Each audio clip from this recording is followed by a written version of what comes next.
या निवडणुकांचे परिणाम जे होतील त्यातनं काही उद्धव बाळासाहेब ठाकरे शिवसेना संपली असं होईल का असं मला वाटत नाही. त्यांच्याकडे ती मॅग्नानिमिटी नाही आहे की ते ओपनली येऊन स्वीकारतील की होय मी जनतेचा कौल स्वीकारतो आणि मी माझं कोर्स करेक्शन करीन, स्वतःच सुधारणा करीन, असं ते कधीच सांगत नाहीत. रोज लोकांना हरामखोर बेशरम म्हणण्यापेक्षा, EVMवर दोषारोप ठेवण्यापेक्षा आणि सिस्टीमच ज्यांनी सगळी नासवली आहे, मतं विकत घेतली आहेत असं म्हणण्यापेक्षा, म्हणजे सुषमा अंधारे म्हणाल्या मतं विकत घेतली आहेत, विद्या चव्हाण म्हणाल्या प्रवक्त्या, याचा अर्थ they are not in a position to digest defeat. आज उद्धव ठाकरेंचं 60 डळबळीत झालं आहे का? 100% झालं आहे. म्हणून त्यांना खूप जास्ती कष्ट करायला लागतं आणि ते कष्ट करायची जागा काय? पैलवान व्यायाम करतो, पत्रकारांनी वाचनाचा खुराक असतो, अत्रे म्हणायचे तसं राजकारणाला काय लोकांमध्ये जायला. स्वातंत्र्याची 100री पूर्ण केलेला भारत कसा असेल? NH4, समृद्धी आणि शक्तीपीठ, महाराष्ट्राच्या हायवे संस्कृतीचं वास्तव नक्की काय आहे? आर्टिफिशियल इंटेलिजन्स माणसाचा स्पर्धक होणार का? बदलत्या काळाप्रमाणे आपलं खाणंही बदलतंय का? महाराष्ट्राच्या विकासाचा तिढा नेमका काय आहे? अशा असंख्य प्रश्नांची उकल करणारा, विविध रिपोर्टाज आणि दिग्गज लेखकांच्या लेखांनी सजलेला व्हायटल कंटेंट नेटवर्कचा फ्युचरिस्टिक दिवाळी अंक द इनसाइट. अंक घरपोच मागवण्यासाठी डिस्क्रिप्शनमध्ये दिलेल्या लिंकवर क्लिक करा. नमस्कार, मी रोहित हरीफ द पॉलिटिक्समध्ये तुमच्या सगळ्यांचं स्वागत आहे. महाराष्ट्रात सध्या एकाच विषयाची चर्चा आहे, ती म्हणजे निवडणुका आणि निवडणुकांचे लागलेले निकाल. या निकालामुळे महाराष्ट्रातलं राजकारण हे 180 कोनातनं बदलून जरी गेलेलं असलं तरी हे निकाल किंवा हे जे काय महाराष्ट्रातलं राजकारण आहे ते काय फक्त या निकालापुरतं मर्यादित नाही आहे. याच्या पुढच्या काळात या निकालाचे महाराष्ट्राच्या राजकारणावरती दूरगामी परिणाम तर होणारच आहेत, पण महाराष्ट्राचं जे राजकीय नेतृत्व आहे, जे प्रस्थापित आहेत, त्यांना देखील हादरा देणारं हे राजकारण आहे.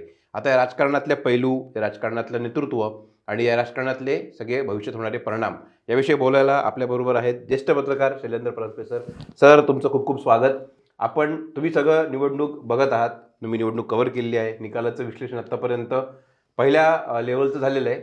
या सगळ्या निवडणुकीच्या अंगाने एक मुद्दा आपण आज चर्चेला घेतोय, तो म्हणजे शिवसेना, बाळासाहेबांची शिवसेना. आता ती शिवसेना कोणाकडे हा चर्चेचा मुद्दा आहे, त्यावर वाद होऊ शकतो, पण यातनं जे काय उद्धव ठाकरे यांना या विधानसभा निवडणुकीत जागा मिळाल्या आहेत तो आकडा 15 ते 17चा आहे. आणि असं असताना उद्धव ठाकरेंचं राजकारण याविषयी आपण आज बोलणार आहोत.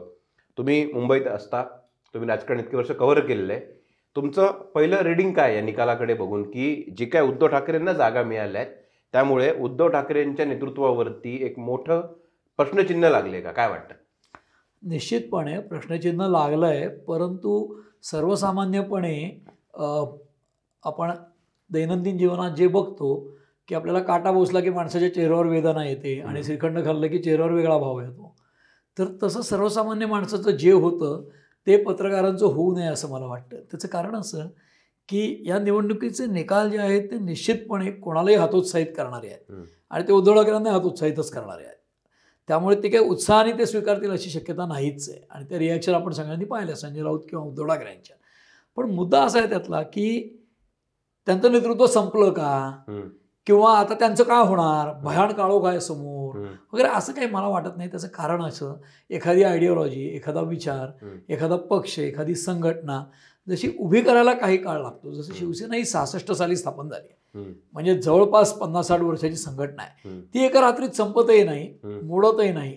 जसं एकनाथ शिंदे बाहेर पडले, त्यांना निवडणूक आयोगाने चिन्ह दिलं, अधिकृत शिवसेना म्हणाले, तर मग उद्धव बाळासाहेब ठाकरे यांची शिवसेना, याला आपण सगळे काय म्हणतो, मीडिया किंवा पत्रकार लोक, तर शिवसेना उद्धव बाळासाहेब ठाकरे किंवा उबाठा गट असं म्हणतो. तर त्यांचं काय होईल? इतका दारुण पराभव झाल्यावर काय होईल? ते संपतील का? तर मला असं वाटतं की त्याचे जे परिणाम आहेत ते होणार आहेत 100%.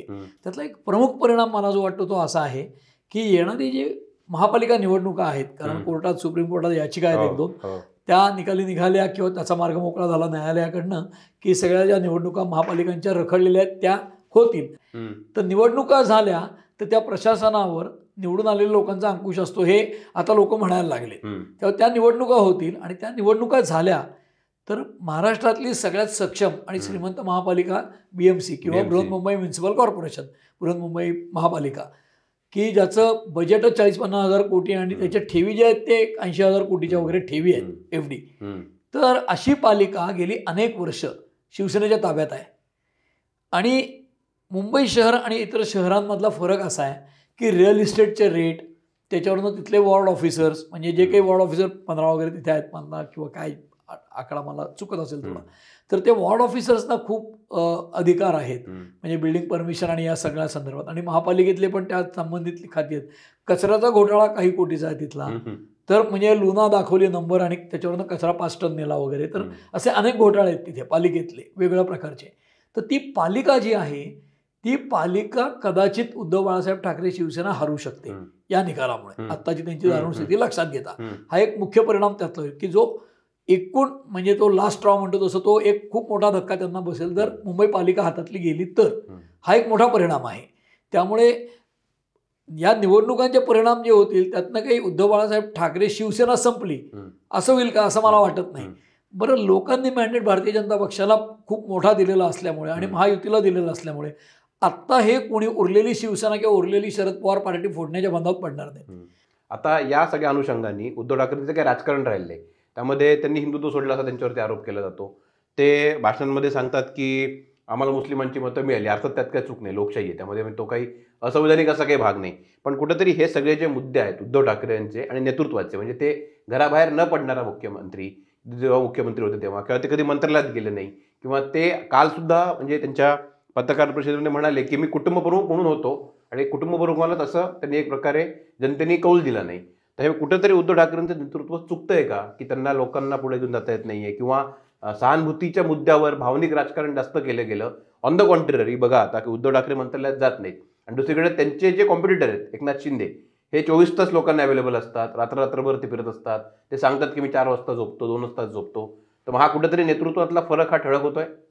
नाही, मी तुम्हाला सांगू का, म्हणजे या एका पराभवामुळे मी या आधीच्या उत्तरात सुरुवातीला म्हणालो की एका पराभवामुळे त्यांना रिडिक्यूल करून डिस्कार्ड करणं हे योग्य नाही असं मला वाटतं पहिल्यांदा.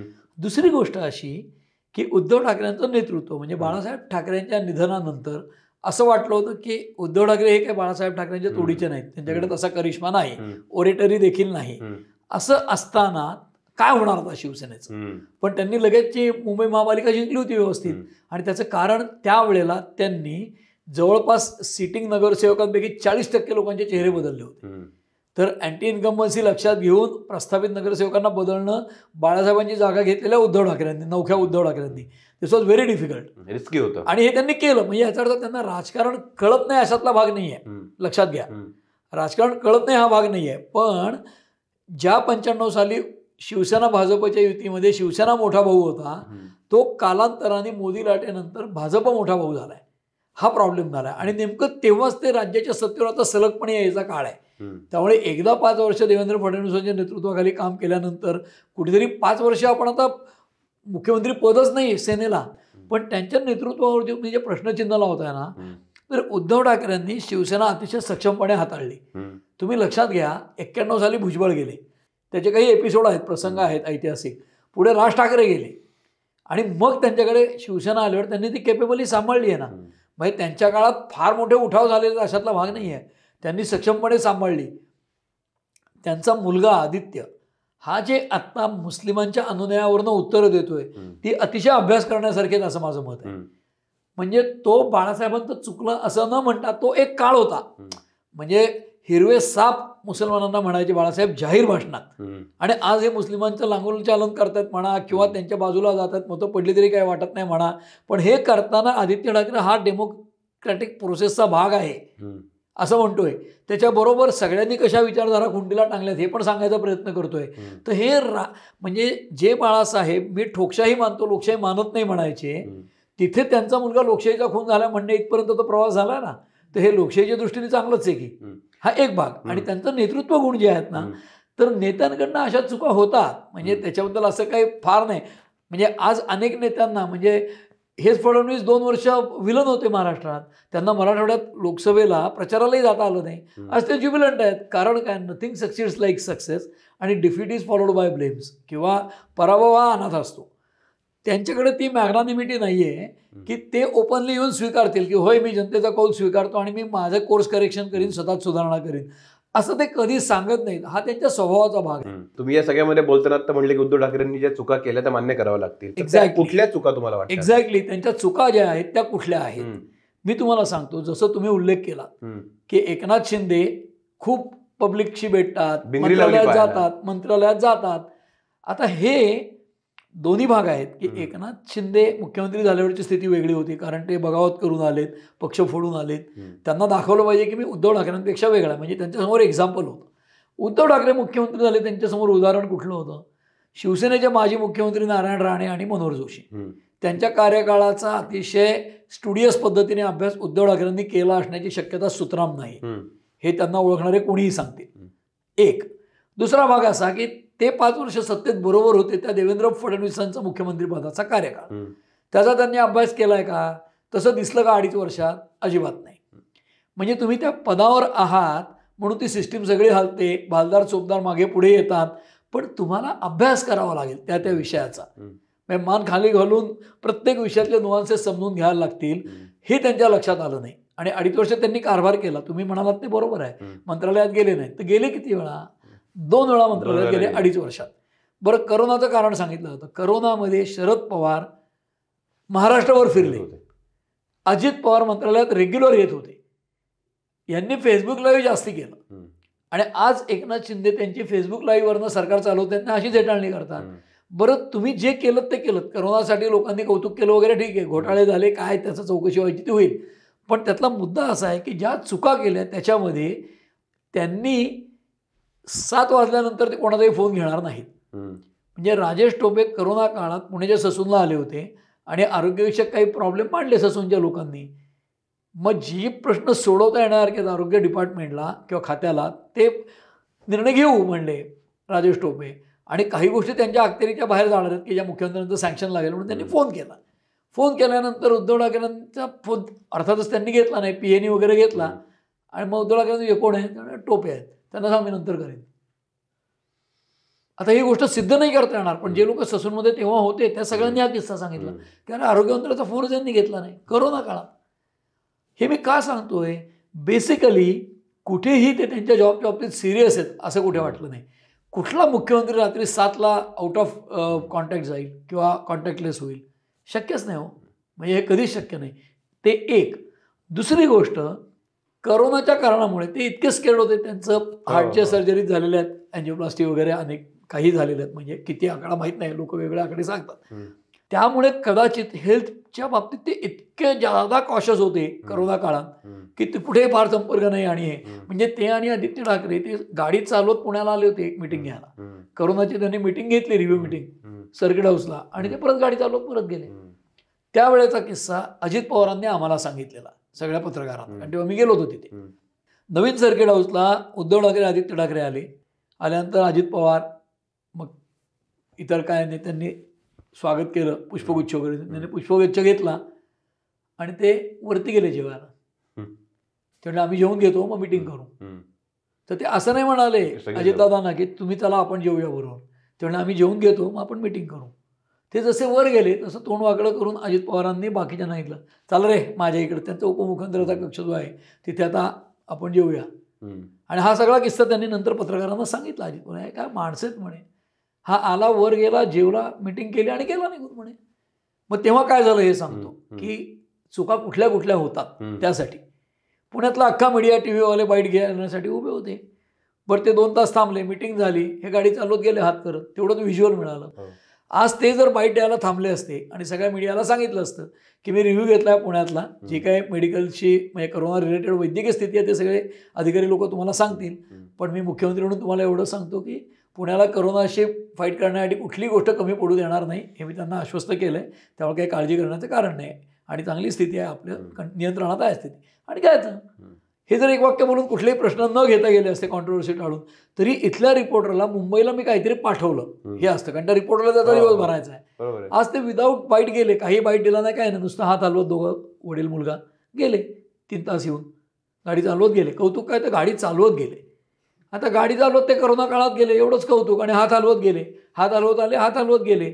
अजित पवार नाराज, बरोबर जेवले नाहीत सगळे ते पुण्यातले आमदार फिमदार नाराज, मीडिया नाराज, हे गेले. मीडियाने व्हिज्युअल पाठवलं, त्यांना तिकडच्या लोकांनी झापलं, इतना देर 3 घंटे काम करके क्या व्हिज्युअल तो भेजा आहे. तर हा जो त्यांच्याबद्दलचं इम्प्रेशन वेगवेगळ्या सेक्शनमध्ये निगेटिव्ह जातं ना, दॅट इज बॅड. तो माणूस चांगला आहे, आणि पण हे राजकारणाचं क्षेत्र आहे ना, म्हणजे राजकारणात गेल्यानंतर तो जगिरा जो आहे ना चायना गेट मधला त्याचं उदाहरण मी देतो. तो गिरीश कर्नाडला मारतो असं उल देऊन आणि तेव्हा म्हणतो चले ते जगिरा असे भेटणे बाकी सगळं करशील रे पण कमीना पण का असे लावगे. तसं पॉलिटिक्समध्ये तुम्ही आहात याचं काही म्हणजे असं कुठलंही त्यांच्याकडे बघून वाटणार नाही राजकारणी. एका अँगलनी ते चांगलं आहे पण एका अँगलनी वाईट आहे. कारण तुम्हाला भेटायला लोक येतात त्यांना तुम्हाला अटेंड केलं पाहिजे तुम्ही त्यात रस घेता असं तरी वाटलं पाहिजे. अजूनही ते बोलताना ते काय कापसाचे ते सोयाबीनचे काय ते वगैरे शेतकरी शेत हे सगळं माझं आहे. हे राज्य माझं आहे हे जगणं माझं आहे हे सगळे माझे इश्यू आहेत. तुम्हीच इंडिफरंट आहात अनेक विषयांवर असं लोकांना वाटायला लागलं तर काय म्हणजे नेतृत्व गुण संघटना कशी हे तर वेगळे विषय आहेत. पण एक माणूस म्हणून जे पद जबाबदारी तुम्ही घेतली असेल त्यात जीव ओतून काम करतोय असं लोकांना वाटलं पाहिजे. हे वाटत नाही हे फार मोठं वैगुण्य आहे. पण मग यातनंच एक पुढचा मुद्दा काय होतो सर की बघा आता तुम्ही सांगतानुसार he is not serious about politics असं वाटतं. कदाचित तुम्ही म्हणता असं की त्यांना राजकारण चांगलं कळतं. तुम्ही उदाहरणे दिली की त्यांनी अर्थात म्हणजे शिवसेना वाढली का तर वाढली 2014ला 63 आमदार होते 2019ला नाही म्हटलं तरी 56 आमदार होते. दुसरा पक्ष महाराष्ट्रात आणलेच त्यांनी मोदींचाही त्याला फायदा होता तेव्हा 63 स्वतःच्या जीवावर आणले होते. बरोबर आहे पण वेगळी लढू बरोबर पण त्यांना क्रेडिट द्यावं लागेल जे काही त्यांचं क्रेडिट आहे. पण असं असताना ठाकरे घराण्याचं एक जे काय वलय ब्रँड आहे त्यामध्ये ठाकरे कधी सक्रिय राजकारणात येत नाहीत. आदित्य ठाकरे कदाचित पहिले असतील त्यानंतर उद्धव ठाकरे आले. उद्धव ठाकरे नंतर आमदार झाले आदित्य ठाकरेंच्या नंतर. पण ते संघटना चालवतच होते पण माझं म्हणणं की ठाकरेंनी नेता असणं हे जनतेला कुठेतरी मान्य आहे पण त्यांनी मुख्यमंत्री असणं हे कुठेतरी जनतेला मान्य हा वेगळा विषय. पण मग कुठेतरी त्यांना एवढी महत्वाकांक्षा का होती की आपल्याला मुख्यमंत्री व्हायचं. कदाचित ते बाळासाहेबांसारखंच सत्तेच्या बाहेरनं राजकारण चालू शकले असते पण मुख्यमंत्री होण्याचा कुठेतरी त्यांना एक महत्वाकांक्षा नडली का उद्धव ठाकरेंना जेणेकरून ते जास्त एक्सपोज झाले या सगळ्या गोष्टींमुळे. हो एक्सपोज झाले दिसतंच आहे आता म्हणजे आजच्या रिझल्टवरनं तरी. परंतु महत्वाकांक्षा प्रत्येकाला असते पण ती महत्वाकांक्षा मी तुम्हाला दुसरं वेगळं उदाहरण देतो. आज जे उद्धव ठाकरेंचं झालं की त्यांनी संघटना चालवली महापालिका निवडणुका जिंकल्या त्यात त्यांनी अपेक्षित बदलही केले योग्य ते आणि ते कारण त्यावेळेला सल्लागार 4 सिनियर असतील बरोबर. आज अशी परिस्थिती आहे की पदाच्या मोहाने त्यांनी पद तर घेतलं पण त्या पदावर येणाऱ्या जबाबदाऱ्या आहेत त्यासाठी जे श्रम आहेत कष्ट ते तितकेसे केलेले दिसत नाहीत. करोनाचा काळ होता नो डाऊट पण करोना काळात अनेक गोष्टी सुचवता येतील. आदित्य ठाकरे त्यांनी महाराष्ट्राच्या दौऱ्यावर गेले असते ठिकठिकाणी जिल्ह्यात मिटिंगा घेतल्या असत्या त्यांनी फीडबॅक दिले असते लोकांशी फोनवर बोलले असते सगळीकडच्या व्हिडिओ कॉन्फरन्स केल्या पण त्यांचा प्रेझेन्स दिसला नाही स्वतःचा फिजिकली. दुसरी गोष्ट राज्यकर्ता म्हणून जे आश्वस्त करायला लागतं माझे कुटुंब माझी जबाबदारीची टिंगल अशी झाली की हे फक्त स्वतःच्या कुटुंबाची करतायत. हे सगळे लोक का बोलतात. जर त्यांनी महाराष्ट्राचे कुटुंब म्हणून केली असते तर ती बोलायची वेळ नसती आली. पण मग आता ह्याच्या पुढे जर का आपण बघितलं तर आता निकाल तर लागलेले आहेत आणि उद्धव ठाकरेंसमोर आता आव्हान कोणाचं असणार आहे भाजपाचं असणार आहे का एकनाथ शिंदेचं असणार आहे. कारण की पक्ष म्हणून एकनाथ शिंदेंनी जो काय म्हणजे उद्धव ठाकरेंनी काय नॅरेटिव्ह सेट केलं होतं किंवा त्यांचं म्हणणं काय होतं की हा माझ्या बापाचा पक्ष आहे. एकनाथ शिंदेने ते खूप वेळा म्हणाले की तुम्ही तुमच्या बापाचा फोटो लावा आणि निवडणुका लढून दाखवा वगैरे वगैरे. त्यानंतर गद्दारी केली 50 खोके त्यांनी आरोप केले त्याच्यावरती. इनस्पाइट ऑफ ऑल दिस ॲक्युजेशन्स म्हणजे या सगळ्या ॲलिगेशन शिवाय कुठंतरी एकनाथ शिंदेंना आज कागदावरती किंवा महाराष्ट्रात कागदावरती कशाला त्यांना 57 जागा मिळालेल्या आहेत. त्यामुळे कुठंतरी शिवसेना कोणाची आता हा मुद्दा ह्याच्या पुढे चर्चेत असेल की नाही याच्याबद्दल शंका आहे. त्यामुळे जो ठाकरेंचा मेन आरोप होता किंवा त्यांचं जे मेन नॅरेटिव्ह होतं की आमचा पक्ष फोडला पक्ष पळवला आमच्याशी गद्दारी केली हे सगळं ह्याच्या पुढे कदाचित आता दिसणार आहे. कारण की लोकांना हे नाही आवडते किंवा लोकांनी याला भाव नाही दिला असं दिसून येत आहे. मग ह्याच्या पुढचं ठाकरेंचं राजकारण आता कसं असेल. मी तुम्हाला सांगू का त्यांनी शिकायला कोणाकडनं पाहिजे तर शरद पवारांकडनं त्यांनी शिकलं पाहिजे. त्याचं कारण असं की आज शरद पवारांनी एकदाही म्हटलेलं नाही की माझं चिन्ह चोरलं म्हणून असं म्हटलेलं नाही. ते त्या वैधानिक प्रोसेसला चॅलेंज करतील त्या हिअरिंगला ते जात होते स्वतः निवडणूक आयोगाच्या किंवा याच्या. परंतु त्यांनी असं नाही म्हणणं माझा पक्षात चोरला वगैरे जाहीर भाषणात की जणू काही मी शाळेतल्या मुलासारखी तक्रार करतो या पद्धतीने किंवा तुम्ही माझा फोटो लावू नका. ते त्यांनी केलंय कारण हा पक्ष मी काढलाय आणि माझा फोटो तुम्ही लावता जेव्हा मी दुसऱ्या पक्षात आहे ते आहे. बाळासाहेब ठाकरे हे अख्ख्या महाराष्ट्राचे नेते होते तर शिवसेना पक्षाने त्यांचं नाव लावू नये किंवा एकनाथ शिंदेने काढलेल्या सेनेनी तर असा आता त्याच्यावर काय कोर्टात कळून काय निर्णय झाला तर मला माहीत नाही. परंतु त्यांच्या ज्या तक्रारी होत्या ना त्या करताना सुद्धा माझे वडील चोरले हिंमत असले तुमच्या वडिलांचा फोटो लावून तुम्ही पक्ष चालवा किंवा सिक्युरिटीने मला चेक केलं तर तुमचा अपॉइंटमेंट लेटर द्या. तुम्ही मला सांगा अपॉइंटमेंट लेटर घेऊन कोण फिरतो सरकारी नोकर खिशात. तर ते जे बोलतात त्यांना या सगळ्या प्रक्रियेचं भान नाही आहे असं लक्षात येतं कुठेतरी. आणि दुसरी गोष्ट आव्हान काय आहे तर एकनाथ शिंदेची शिवसेना ही आता जास्ती वाढली आहे. कारण काय शिवसेना जी अखंडित होती म्हणजे शिवसेना एकनाथ शिंदे एकत्र असताना उद्धव ठाकरेंबरोबर त्यांच्या मॅक्झिमम जागा म्हणजे आमदारकीच्या कुठनं यायच्या कोकण मुंबई, ठाणे, काही भागात मराठवाडा आणि काही विदर्भ मोजक्या. तर आज विदर्भात त्यांचं उच्चाटन होतंय, मराठवाड्यात जागा हरलीत, भुमरे आले, गेले, कोकणात संपूर्ण जातात, एक भास्कर जाधव निवडून आले, बाकी कोणी आलं नाही. मुंबईमध्ये काही प्रमाणात आणि ठाण्यातनं एकनाथ शिंदे येऊ देणार नाही. म्हणजे त्यांच्या अस्तित्वाला धोका निर्माण झालाय. अशा वेळेला जसं शरद पवार महाराष्ट्रभर फिरले अजित पवारांनी सोडल्यावर, तसं त्यांना लोकांच्याच जावं लागेल. कारण सुखात किंवा दुःखात राजकारण हे लोकांमध्ये झाला पाहिजे. कारण अल्टिमेटली तुमची फेट काय आहे ते लोक ठरवणार आहेत. त्यामुळे मुळात लोकांच्याच जायला पाहिजे, आपली भूमिका मांडली पाहिजे. त्यांनी काल सांगितलंय मी लोकांच्यासाठी संघर्षरत राहीन आणि लोकांच्या बरोबर राहीन. त्याच्यावर एका प्रवक्त्याने भाजपच्या कॉमेंट केली, पण लोक तुमच्या बरोबर आहेत का अशी? तर लोक बरोबर नाही आहेत. पवारांनी सांगितलं माझ्यावरचे सगळे सोडून गेले होते, मी परत उभं केलं. तसं ह्यांनी ते न करता खुल्या दिलाने त्या पराभवाला सामोरं जाऊन मी आणखीन काम करीन आणि माझं काय चुकलं बघीन. जसं भारतीय जनता पक्षाने कटेंगे बटेंगेचे नारे दिले तरी सुद्धा एक मोठा समाज या देशातला किंवा महाराष्ट्रातला आपल्याबरोबर 1% पण येत नाही याचा विचार करून काम करायला पाहिजे. ते करतात. लाडकी बहीण योजनेत मुस्लिम महिलांना मिळणार आहेत पैसे, पण काय नेमकं चुकतं म्हणून त्यांच्याशी थेट संवाद करून तो करतो हे पण दाखवायला पाहिजे कुठेतरी. आणि ते दिसतं. तुम्ही शेवटी नेत्यांना किंवा राजकारण हे लोकांच्यात जाऊन काम करायचा व्यवसाय आहे किंवा फील्ड आहे. त्यामुळे तुम्ही असं नाही जाऊन म्हणू शकत की कुठेतरी मंगळवार जाऊन मी काम करेन. तुम्हाला लोकांच्यात जावं लागतं. तसं उद्धव ठाकरेंना लोकांच्यात जावं लागेल आणि कुठल्याही प्रकारची कटुता किंवा निगेटिव्हिटी न ठेवता, म्हणजे आम्ही पहिलं हारलो की ईव्हीएमलाच दोष देऊ, म्हणजे संजय राऊत तर जनता बेशरम आहे म्हणायला लागले. तुम्ही मला सांगा लोकांना कसं बेशरम आहे म्हणता येईल? हा पण विचार करायला लागतो. आणि दुसरी गोष्ट, शरद पवार किंवा अर्जुन सिंग, मी नेहमी सांगतो त्यांचा बाईट जो असतो ना टेलिव्हिजनला दिलेला, शरद पवारांचा बाईट 26 सेकंद किंवा 58 सेकंद असतो मोजून, आणि त्याच्यात टेलिव्हिजनच्या 4 किंवा 5 बातम्या होतात 1 मिनिटात. कारण काय, मग तेवढा तोडीचं बोला ना. तुम्ही रोज बोलून स्वस्त व्हायची गरज नाही. म्हणजे 100 सुनार की 1 लोहार की करू शकता. आणि उद्धव ठाकरेंना लोकांच्या जाऊनच काम करावं लागेल, त्याला पर्याय नाही. पण मग ह्याच्यामध्ये उद्धव ठाकरे फुल टाइम राजकारण करत नाही असं वाटतं तुम्हाला? म्हणजे ऑब्व्हियसली, कारण ते फुल टाइम करतात असं लोकांना वाटत नाही. ते म्हणतील मी तुम्ही मला सांगा, मला वाटतं निखिल वागळांनी ट्विट केलं होतं बहुधा. म्हणजे मी एकच उदाहरण देतो सर याच्यामध्ये. आपण हे करू की जरांगे पाटलांचं आंदोलन होतं, अख्ख्या महाराष्ट्राचं लक्ष तिकडे लागलेलं होतं, मोठा विषय होता. मराठा ओबीसी वाद त्यामुळे महाराष्ट्रभर पेटला होता. फडणवीसांवर टीका होत होती, शिंदेचे लोक तिथं जात होते, पवारांचे लोक जात होते, त्या पट्ट्यातले आमदार तिथं जात होते. हे सगळं असताना उद्धव ठाकरेंकडनं मात्र या विषयावर काही मोठं त्यांचं विधान आलेलं आहे किंवा त्यांनी काही घोषणा केली असं काही ऐकवत आलेलं नाही. किंवा मराठवाडा तिथं बाळासाहेब ठाकरेंनी शिवसेना रुजवली, ते जेव्हा 80च्या दशकात बाहेर पडले तिथं, तेव्हा तो मराठवाड्यात खूप मोठा कोर राहिलेला आहे शिवसेनेचा. मग ज्याला समजा राजकारणात हे राजकारण सोयीचं नसेल कदाचित जरांगेंचं, पण तिचा आपला बेस आहे. त्या मराठवाड्या भागातनं आपले आमदार कायम सातत्याने निवडून आलेले आहेत. असं असताना तिथं जाणं किंवा त्या विषयावर काही अभ्यासपूर्ण मांडणी करणं असं उद्धव ठाकरेंकडनं झालं नाही. आणि त्यांनी तसं का केलं नसावं मला एक्झॅक्ट माहिती नाही आहे, त्यांनी असं का केलं नसावं. परंतु मी तुम्हाला एक सांगू का, की जसं पत्रकाराला गर्दी दिसलं तर रस्त्यात थांबलं पाहिजे, काहीतरी वेगळं घडलं तर लक्ष गेलं पाहिजे.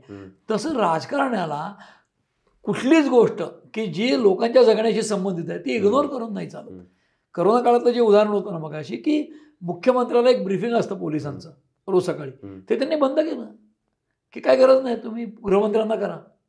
त्याची खूप चर्चा झाली मुंबईत आणि लोक खूप वाईट बोलून ते सांगायचे की अरे काय माणूस आहे म्हणे, की असं कसं म्हणे, की नाही ते काय त्यांना करा तुम्ही, मला नाही केलं तरी चालेल. How can that happen? No can believe this. म्हणजे आम्ही काही दोन पडताळणी नाही केली, पण अनेक पत्रकारांनी अनेकांनी सांगितलं की अरे त्यांनी म्हणजे वळसे पाटलांनी सांगितलं असेल.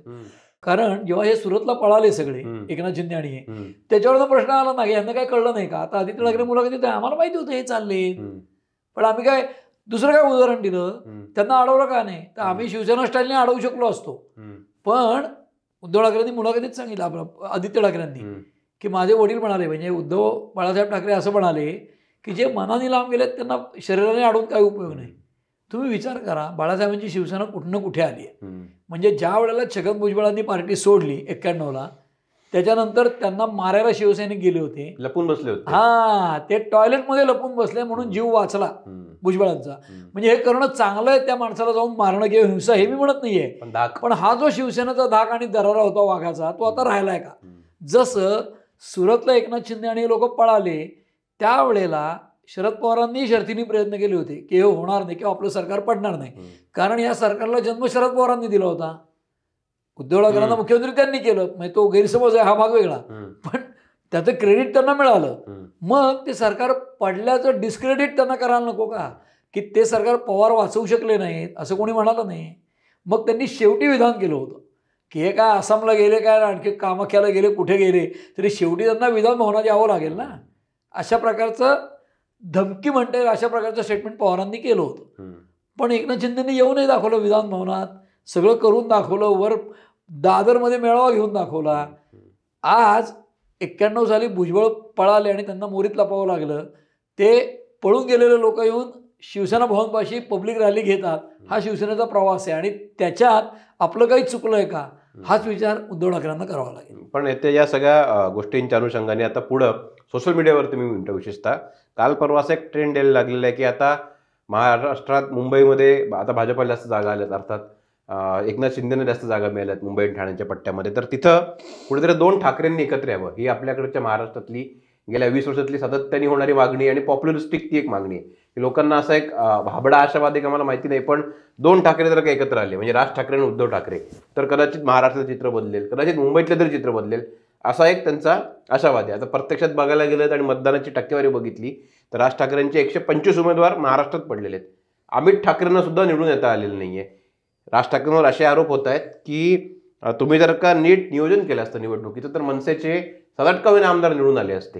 म्हणजे सदा सरवणकर, अमित ठाकरे यांच्या मतविभाजनामध्ये दादरमधनं महेश सावंतच निवडून आले आहेत, किंवा शिवडीमध्ये जर का शिंदेनी उमेदवार दिला नव्हता, उद्धव ठाकरेंचा निवडून आलाय. हो ना, पण म्हणजे त्यांनी उमेदवार दिला नव्हता एकनाथ शिंदेंनी शिवडीमध्ये, शिवडी बाळा नांदगावकर यांच्या विरोधामध्ये. ते जर का नीट नियोजन केलं असतं, भाजपचा पाठिंबा घेतला असतं तर कदाचित चित्र वेगळं दिसू शकलं असतं. नाही, त्याचं कारण असं, मी तुम्हाला एक सांगू का, की उद्धव ठाकरे संकुचित विचार करतात अशी एक टीका त्यांच्यावर होती. त्याचं कारण असं काय, म्हणजे वागण्यातला क्षुद्रपणा आपण म्हणू ना. म्हणजे फॉर एक्झाम्पल ते MLC आहेत, ऑलराईट, ते येतात स्टेशनमध्ये एकदा सही करतात आणि जातात, म्हणजे चर्चेत भाग घेणं एक आमदार म्हणून हे कर्तव्य आहे ना त्यांचं. ते मुख्यमंत्री असताना दोन्ही हाऊसमध्ये जात होते, पण आमदार म्हणून किती वेळा आलेत, उपस्थिती काय, त्यांनी काही मांडले का तिथे, तुम्ही बघा रिसर्च करून, तिथे जाऊन बघा, रेकॉर्ड असतं सगळं, काय त्यांनी नेमकं काम केलं विधान परिषदेचा आमदार म्हणून आत्ता तुम्हाला मिळेल.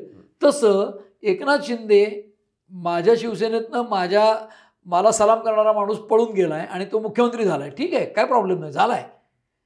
आज एकनाथ शिंदे हाऊसमध्ये आले म्हणजे विधान परिषदेत, तर उद्धव ठाकरे समोर थांबत पण नाहीत, थांबणार पण नाहीत, अशी परिस्थिती आहे. तर ह्याची गरज नाही ना.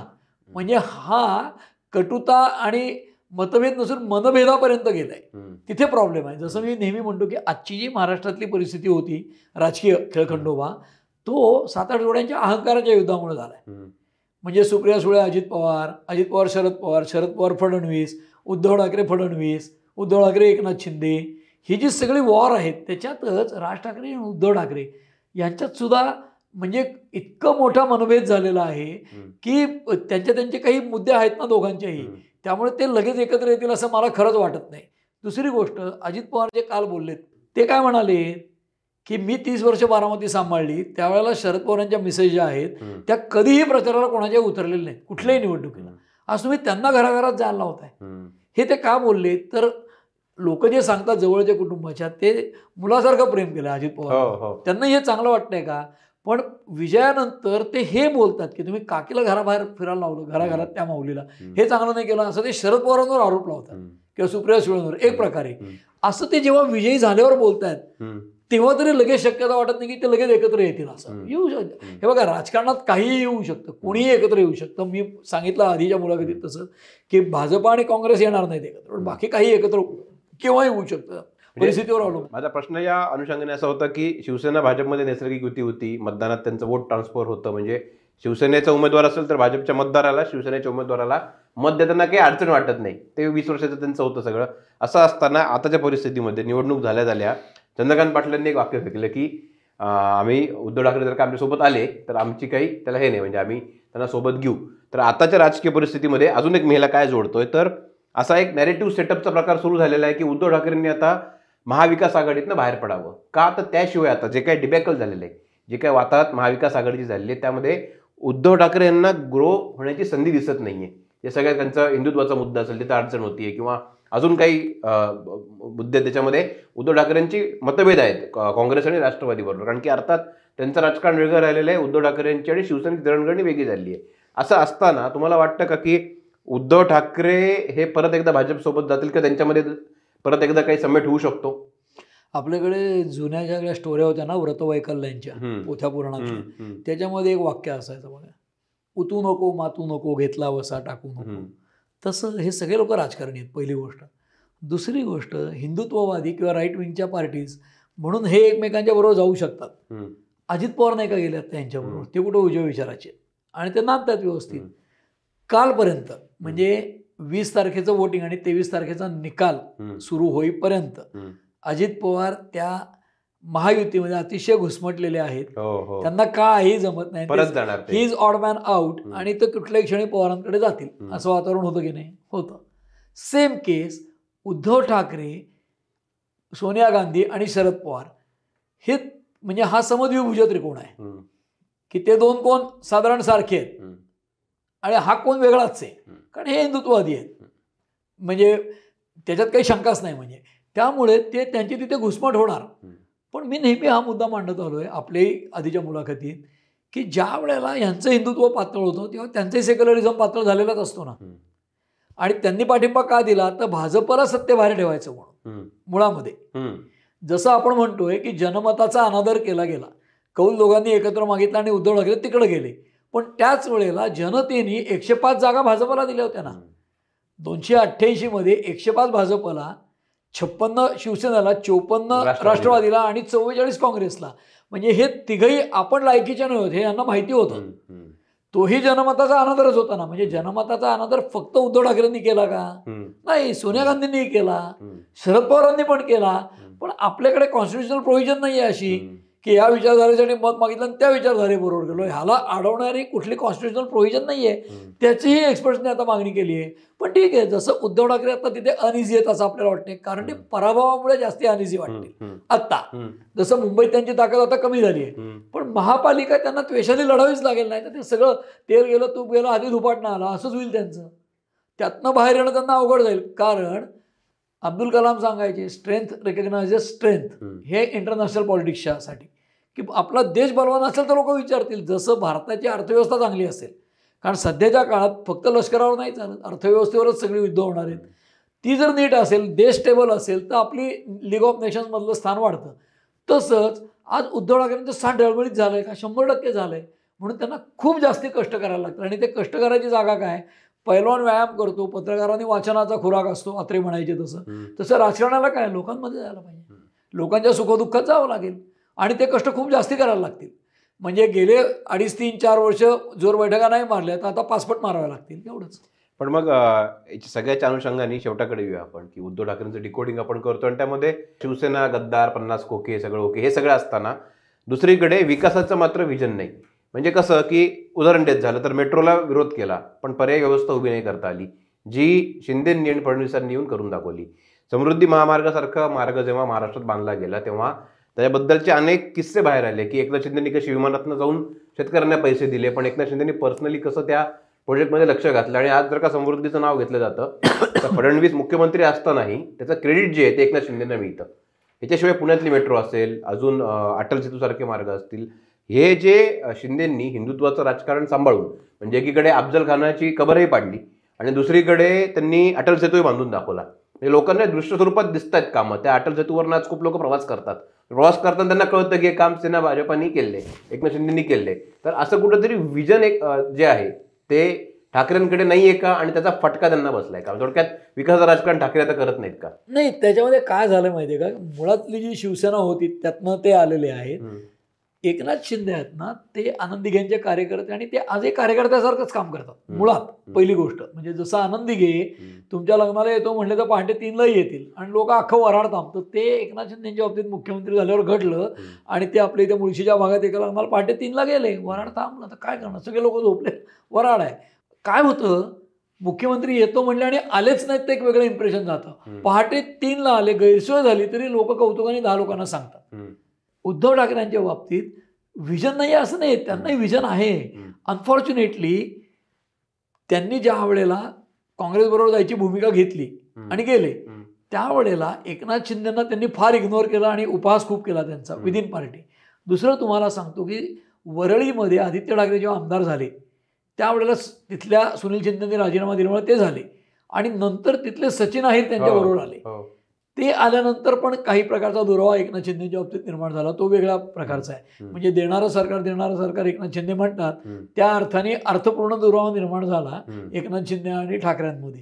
त्याचं कारण असं, पुण्याचे पालकमंत्री म्हणून अजित पवार पुणे सांभाळणार, मुंबईतलं ज्याच्यामध्ये अर्थकारण आहे, अर्बन डेव्हलपमेंट डिपार्टमेंट आहे, त्याच्यात आदित्य ठाकरेंकडे सगळ्या फायली जाणार, सचिन अहिर आणि आदित्य ठरवणार.